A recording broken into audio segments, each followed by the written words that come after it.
I could mold and change one mind a year, then I've done my best. Utah has and is undergoing a lot of social change of necessity. My mother always taught me kindness rule the world, and I believe that. People change not because they see the light, but because they feel the heat. You are somebody. Don't let anybody make you feel that you are nobody. All of the rest of my life, and probably until they throw some dirt in my face, I will use education as my weapon to change the world. The beloved community articulated by Dr. Martin Luther King advocates nonviolent social change to create civil, equitable, and harmonious communities. In the words of Dr. King, the beloved community is a global vision in which all people can share in the wealth of the earth. King wrote, "Let us fight passionately and unrelentingly for the goals of justice and freedom. Let's be sure that our hands are clean in the struggle. Let us never fight with falsehood and violence and hate and malice, but always fight with love, so that when the day comes that the walls of segregation have completely crumbled in Montgomery, that we will be able to live with people as their brothers and sisters." To this day, many are not treated equally, nor are they afforded the rights, privileges, and opportunities that others enjoy. America is a country of laws, beginning with our country's Declaration of Independence in 1776. We hold these truths to be self-evident. That all men are created equal. That they are endowed by their Creator with certain unalienable rights. That among these are life, liberty, and the pursuit of happiness. Unfortunately, not all U.S. citizens have been afforded these rights. These persecuted groups, through nonviolent social change, move our society closer to Dr. King's hope of the beloved community. In the words of the late civil rights crusader, John Lewis, "Though I may not be here with you, I urge you to answer the highest calling of your heart and stand up for what you truly believe. In my life, I have done all I can to demonstrate that the way of peace, the way of love and nonviolence is the more excellent way. Now it is your turn to let freedom ring." We do not want our freedom gradually, but we want to be free now. Free at last! Free at last! Thank God! We are free at last!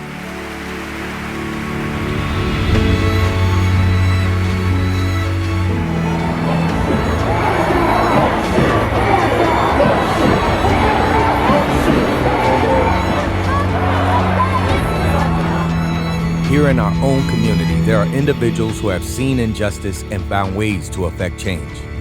They, like King and Lewis, embrace nonviolent protests. This type of protest comes in the form of education, civic engagement, mentorship, activism, voting, and loving kindness. My birthing process into the world began in 1861 on a slave block in Louisville, Georgia. My great-grandmother was 4, and she was seeing her mother sold, and something rose up in her that has been passed down from generation to generation to generation. It's called Rebel with a Cause. There were 4 children, young girls, who were in Sunday school in a church in Birmingham, Alabama.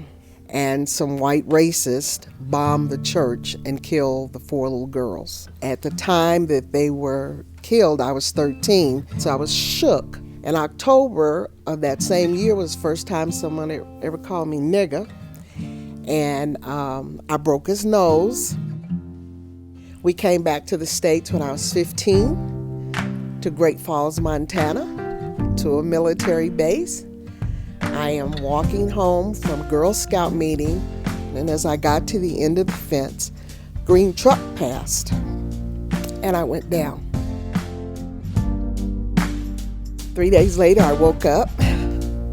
I'd been shot in the leg, was paralyzed for 6 months. My father had been receiving threats because he was a flight line chief, and so they couldn't get to him. They shot one of the children, and I just happened to be one walking alone.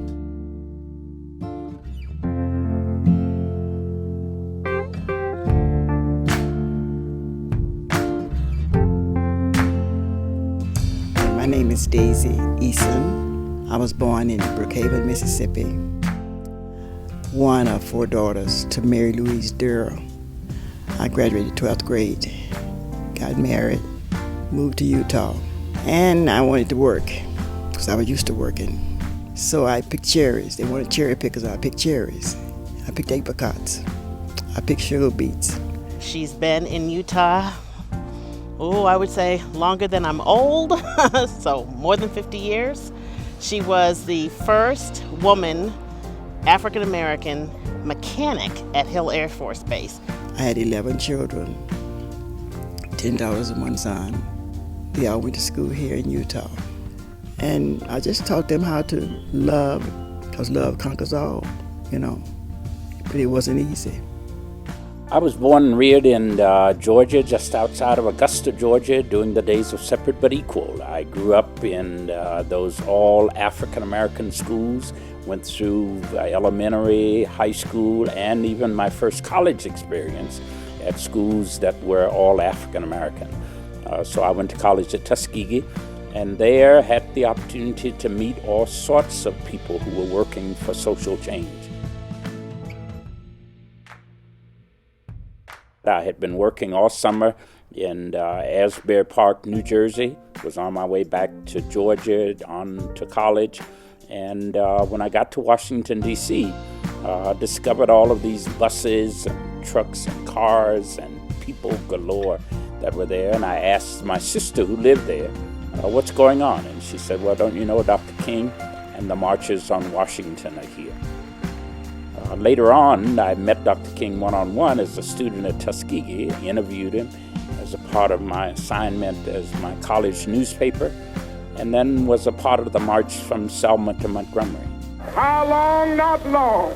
Yes, sir. Because no lie can live forever. Yes, sir. How long? Not long. How long? Because you shall reap what you sow. Yes, sir. How long? Not long. I'm glad that the Lord put it in my heart to be a teacher in 1st grade, because in 3rd grade, that's when I went to Westport Elementary. And I got on this bus and I went, I don't know how many miles out of my community, Cherry Hill. The teachers didn't look like me. I don't recall seeing children look like me.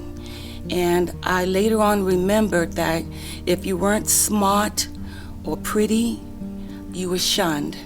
And I was neither. I wasn't smart and I surely wasn't pretty. So education for me was a blur, 3rd, 4th, 5th, and 6th grade.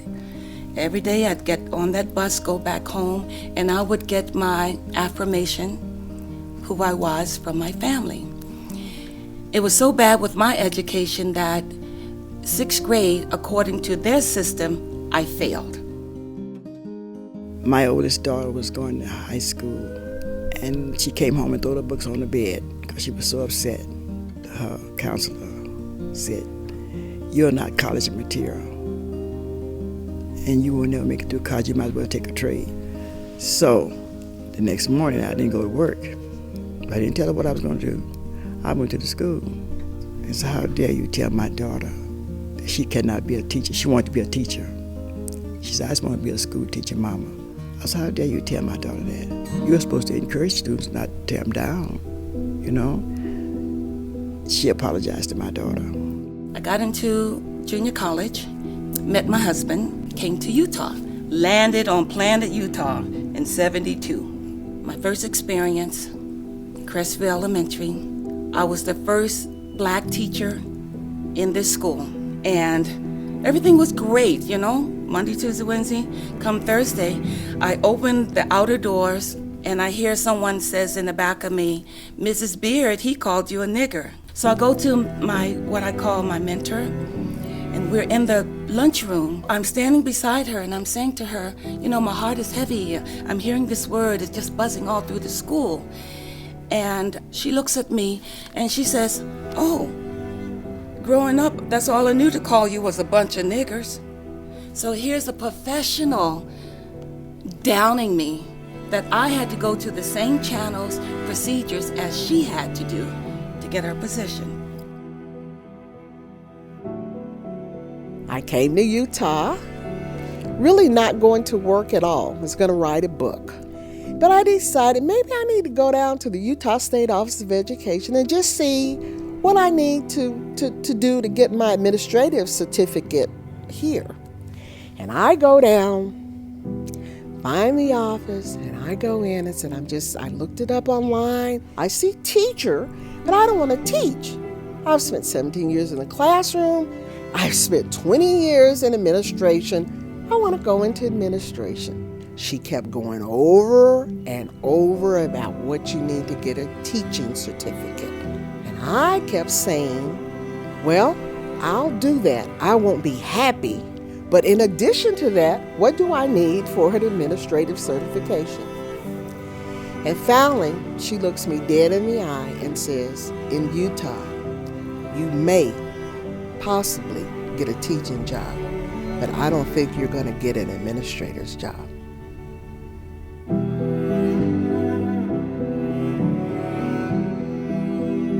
After I was marching with Dr. King and participating in the social change movement to such a degree, I got a nice letter from the dean of Tuskegee inviting me not to come back next year.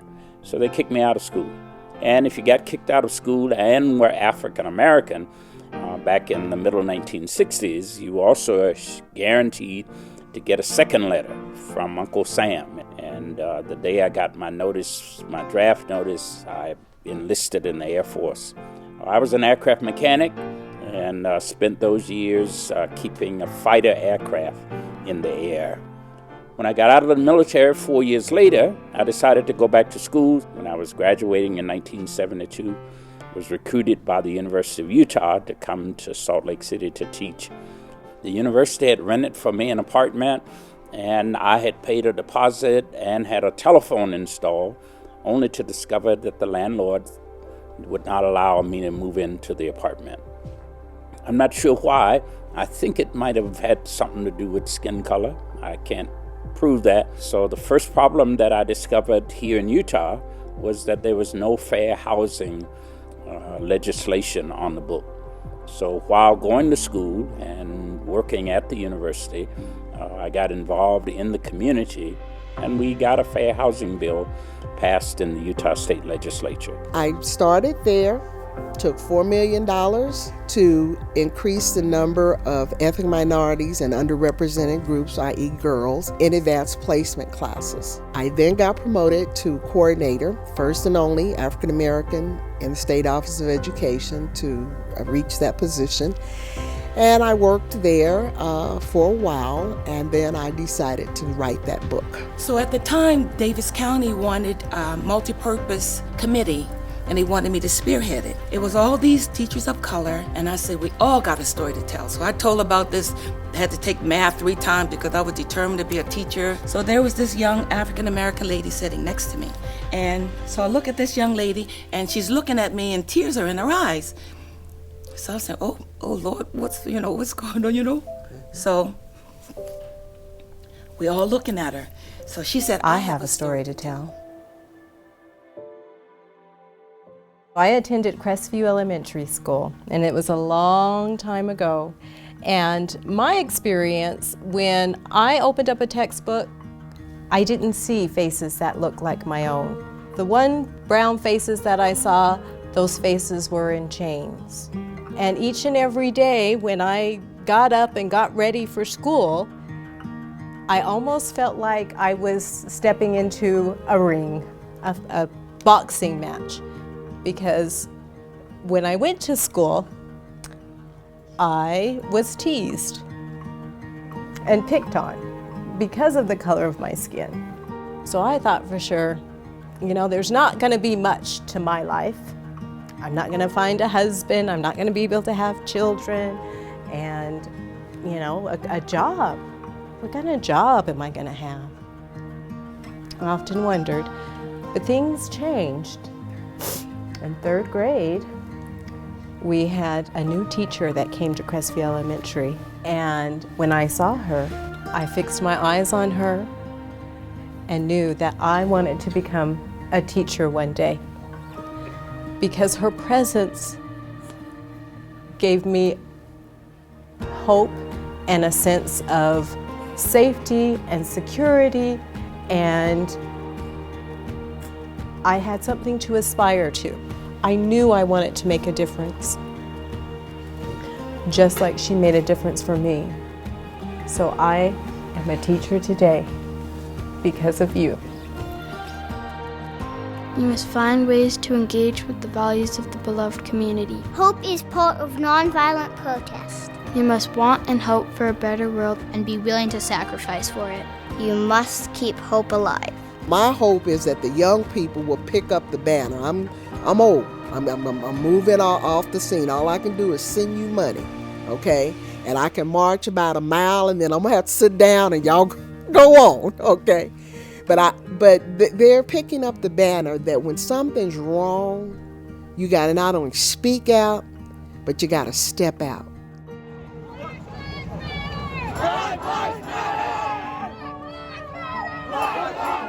My name is Deja Gaston. I was born here in the Salt Lake Valley. I'm half black, half Asian. My dad's from West Africa. He was born in Ivory Coast, and my mom was born in Laos, which is Southeast Asia, next to Vietnam.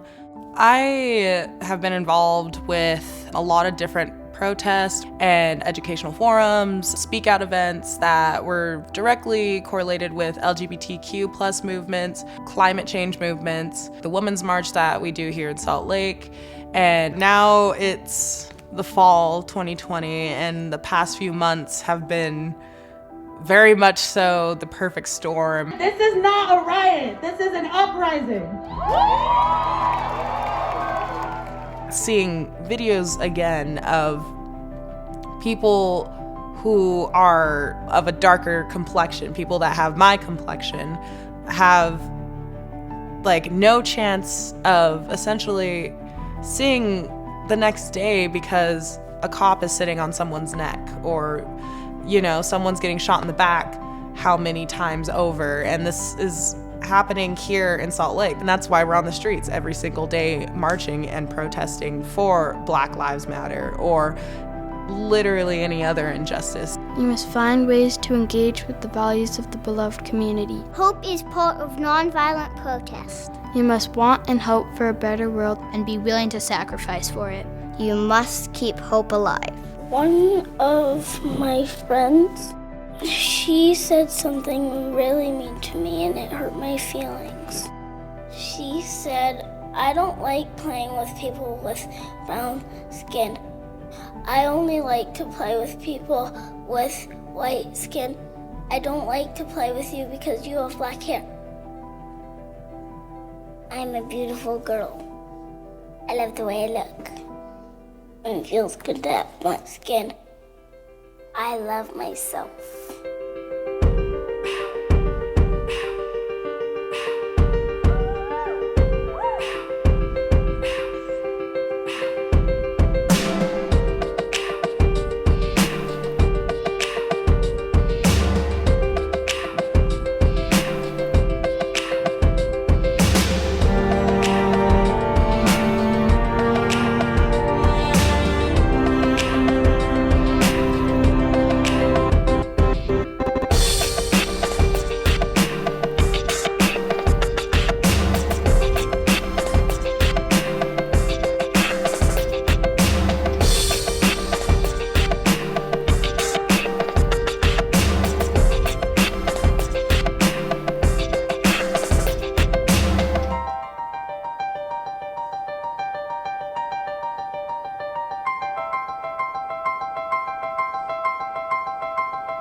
If I could mold and change one mind a year, then I've done my best.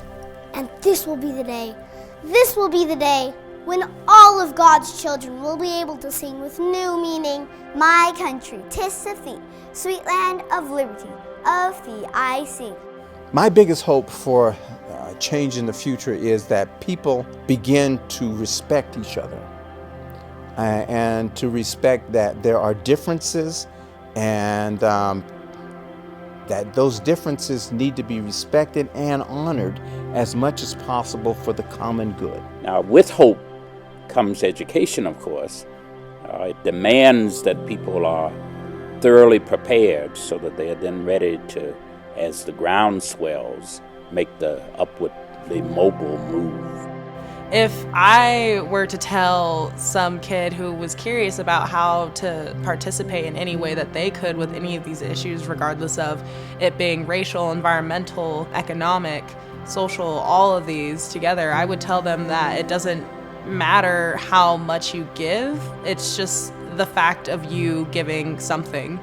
In the final days of Representative John Lewis's life, he wrote, "When historians pick up their pens to write the story of the 21st century, let them say that it was your generation who laid down the heavy burdens of hate at last, and that peace finally triumphed over violence, aggression, and war. So I say to you, walk with the wind, brothers and sisters, and let the spirit of peace and the power of everlasting love be your guide. Land where my fathers died, land of the pilgrim's pride. From every mountainside, let freedom ring. And if America is to be a great nation, this must become true." What are you gonna do for change?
Glory, glory, hallelujah, since I lay my burden down. Glory, glory, hallelujah, since I lay my burden down. I've been resting from my labor since I lay my burden down. I've been resting from my labor since I lay my burden down. All my troubles now are over since I lay my burden down. All my troubles now are over since I lay my burden down.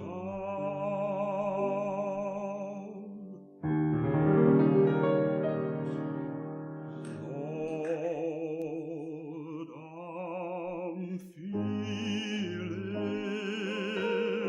so much better since I lay my burden down.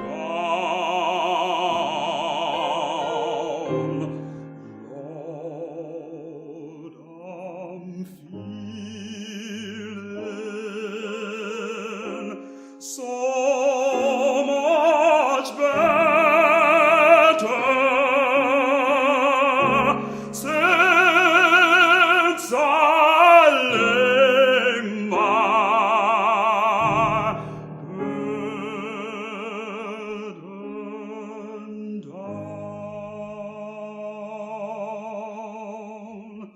Glory, glory, hallelujah, since I lay my burden down. Glory, glory, hallelujah, hallelujah, hallelujah, glory, glory.